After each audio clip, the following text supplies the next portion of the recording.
Hi guys, welcome in or welcome back to my channel, home of Christy T. I'm Christy T, interior designer, content creator, and lover of all things home decor and DIY. In today's video, we are continuing on the journey of making over my living room, so let's just get started. Now, if you guys watched last week's video, then you were on for the journey as we applied these panels with command strips, and guys, they are holding up amazing, and I'm super excited that we were able to do that project in this space. And we're continuing that today by going ahead and working on this media console. Now, if you saw it last week, you saw that it was like just an Ikea console basically, and I did pick this up for free off the side of the road, so we got it for free. So we're going to make it a little bit more, we're going to transform it so that it matches the space a lot better.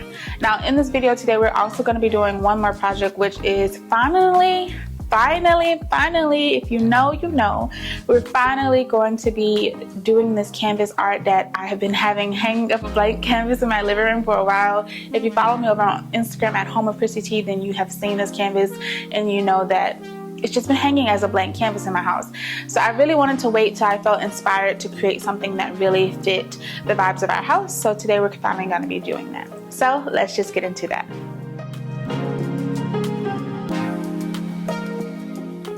First things first, we are just going to go ahead and disassemble these cabinets. Now I do recommend only using like a hand drill to do this, not necessarily a power tool, because you don't want to risk the chance of stripping these screws. But I'm going to go ahead and remove all the doors from this shelf because these doors definitely needed a really good wipe down. Also, ignore my candle collection.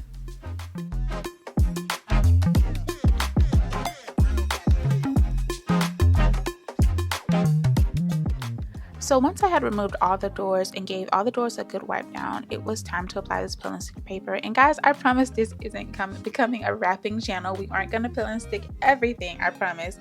But this is just the easiest way for me personally, to go ahead and cover these Ikea Besta units. So I am using this black peel and stick wallpaper, which I will be leaving linked down below for you guys that you can easily pick up from Amazon. And what I noticed about these doors is that the back portion of these doors had a really interesting texture on the back, so I couldn't necessarily cover the back because the paper wouldn't stick. However, the front of these doors held this paper perfectly. So I'm going to cut everything and trim it according to the door, and then we can go ahead and get these doors back attached to the unit.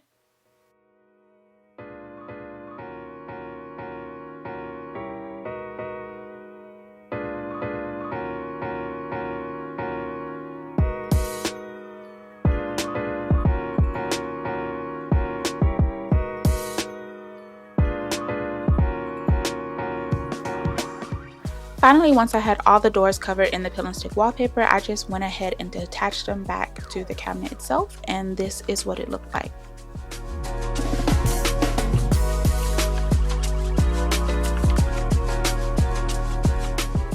I haven't decided if I'm going to actually go back in and cover the entire cabinet in the black peel and stick wallpaper, but for now we'll see. So let's just move on to project 2. So to complete this project, you only need a few supplies, and one is a canvas of choice. I am using this giant canvas that I picked up from Michael's. As you can see, it takes up it's a huge canvas. I'm also using this rug, which you guys saw in my home decor haul. If you haven't already, definitely go and check that out. I picked this up from the at home store, and I think it would be perfect to put on the canvas to add some texture into the space.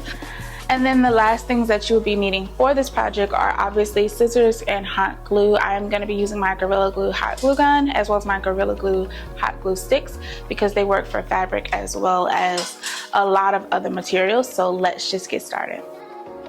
So when I say this canvas is huge, I mean it is huge, and honestly it wouldn't really fit 1000% into the frame of my camera, but of course my little helper Coco came over to help me as usual. And I don't know what it is, honestly guys, but every time I put something on the floor, Coco has to come over and help me. She has to come over and touch it, play with it, whatever it is. She has to just come be involved. So I hope you guys enjoy seeing her in all these videos because she's definitely going to make her presence known.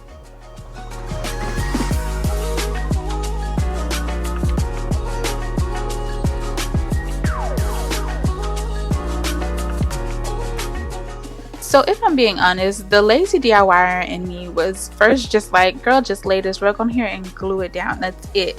But after looking at it, I remember this inspiration piece that I found. I'll link the website below because I honestly cannot remember. But I remember this inspiration piece that I did in Japan, and I created a painted art piece like this that I have hanging in my home. And what I decided to do was go ahead and cut these shapes out. Now, this was definitely a lot of work to do because my scissors were very dull. I have used these to do a lot of different things, and let's just say they weren't ready to cut this fabric today. So I went ahead and cut and cut and cut some more. And what you'll notice is that I was leaving like a ½ inch border around the shape itself, and that was because I really wanted to be able to go in and clean up the edges as well as not have any fraying when I did decide to go ahead and attach these to the board.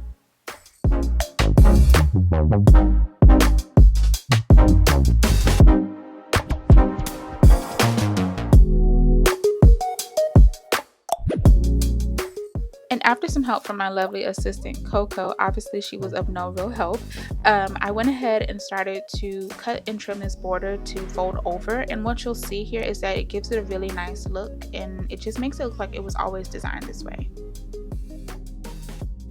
So the technique for this is really simple. It's just to cut it according to the shape, just a little bit, not too far into the design itself. Flip it over, apply some hot glue. Once again, I'm using my Gorilla hot glue gun and the glue sticks. And guys, I used a lot of these, so make sure you come prepared with lots of glue sticks because you're gonna need it. And then I'm just gonna simply fold it over to the back and give it a nice press down, and then we're gonna flip it right back over. I'm gonna repeat this a couple of times just so you guys can know, but it will be sped up.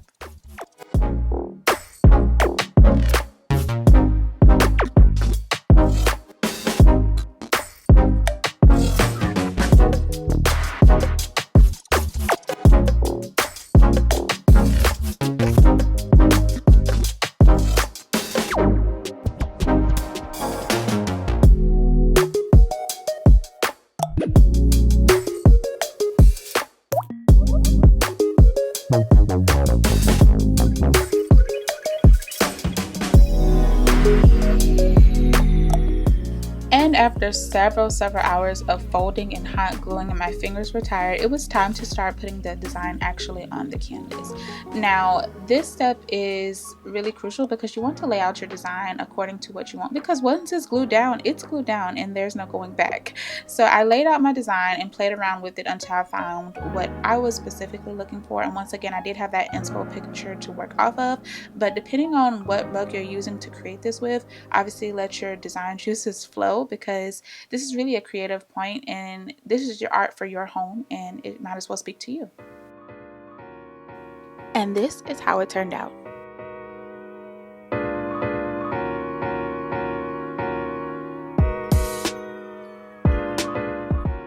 So if I'm being honest, while I am in love with this project, I think I would honestly go back in and add some more later, but I'm going to leave it here for now because I want to have a chance to live with it, and we'll see. So comment down below, what do you think I should add to this? Alright guys, that is going to be all for today's video. I really do hope that you enjoyed coming along for today's DIY projects. If you do decide to try any of these projects, please don't forget to tag me over on Instagram at Home of Christy T. I would love to see how your projects turn out as well. And I will see you guys as always in next week's video. Bye!